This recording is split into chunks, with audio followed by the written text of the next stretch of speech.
Call কাদের সিদ্দিকী, এটা আপাদমস্তক দেশের শত্রু, এ নাকি বঙ্গবীর, এটা ভুয়া বঙ্গবীর, বঙ্গবীর তো ওসমানী। একটা নির্লজ্জ লোক যে নিজে একটা রাষ্ট্রীয় উপাধি নিজের দিয়া বলতেছে আমি বঙ্গবীর। জিয়াউর রহমানের ব্যাপারে দেখেন যে রাষ্ট্র তৈরি হয় শত্রু সাপেক্ষে, বন্ধু সাপেক্ষে রাষ্ট্র হয় না। এই যে আমাদেরকে আওয়ামী লীগ প্রচুর বলতো না বন্ধু রাষ্ট্র, বন্ধু রাষ্ট্র। বন্ধু রাষ্ট্র যদি হয় তাহলে প্রত্যেক রাষ্ট্র তার বন্ধু রাষ্ট্রের বর্ডার তৈরি করে কেন, বেড়া দেয় কেন? বন্ধুর বাড়ি থেকে কেউ বেড়া দেয়? যদি বন্ধু হয়, দুই বন্ধুর বাড়ি থেকে কেউ সীমান্ত রক্ষী রাখে, পাহারাদার রাখে, দারোয়ান রাখে?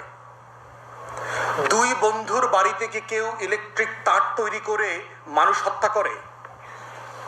দুই বন্ধুর বাড়ি থেকে অস্ত্র দিয়ে একজন আরেকজনকে খুন করে, মারে? তাহলে রাষ্ট্র কখনো বন্ধু সাপেক্ষে হয় না পৃথিবীতে, রাষ্ট্র হয় শত্রু সাপেক্ষে।